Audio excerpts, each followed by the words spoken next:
So I think, live streaming for businesses really comes down to storytelling and authenticity. I don't think there's any business out there today that can't tell their story or that doesn't need to tell their story, and also any business that really needs to do things above and beyond. And I think when you need to be authentic and you need to storytell, doing it in real time at the right time is extremely important. And live streaming allows you to do that. And you don't have to tell people you're authentic. They see it because it's live, right? And for me, the most popular and most common phrase on live streaming is "I don't know," which is crazy, right? You're thinking like, wait, why as a business owner do I want to say "I don't know"? Well, it comes down to this. If you want people to take, stock in what you're saying, the stuff that you actually know, when you get a question that you don't know, by saying "I don't know," it actually lends more credibility to the stuff you do know. So surprisingly enough, for a business, we want to buy from someone that's a trusted resource that knows what they're doing. And by saying "I don't know" the stuff you don't know on live streaming, when you do deliver your message or your call to action or your sales, people are now listening because they actually trust you as an authentic voice.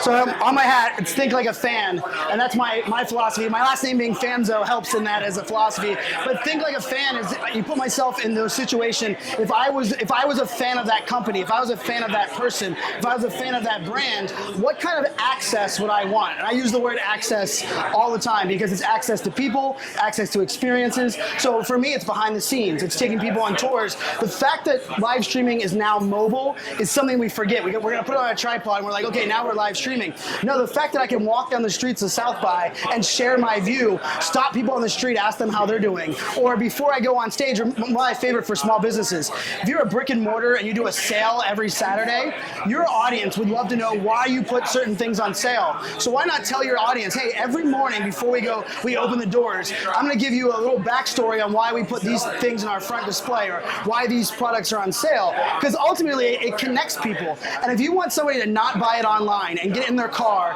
and trek out to your business, they're doing that because they trust you, they think you listen to them, and they think they can actually participate. So the thing about live streaming that I really love is it's participatory content, because unlike traditional live streaming where it's a video and everybody just watches, there's comments coming up, there's interaction between the guests, so you learn almost as much as you do deliver on a broadcast on a live stream.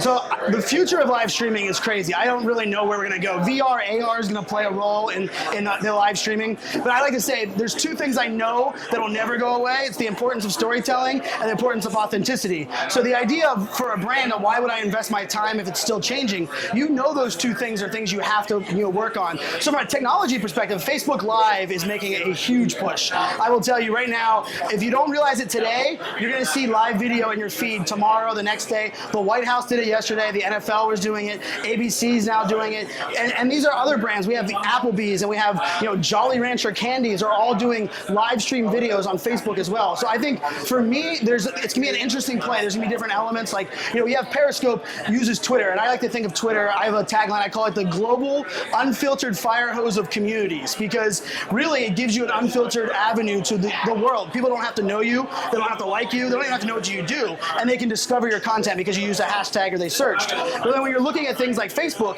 those are people that have already liked your page. They're kind of like your email audience. They've already opted in. Well, now how can I provide so much value to that audience that already likes me that they continue to like me, they don't unfollow my channel, and they start to listen to my message. So I think live streaming moving towards the future is going to have a couple different avenues, different apps. I mean, just remember, this is a good way of setting the ground.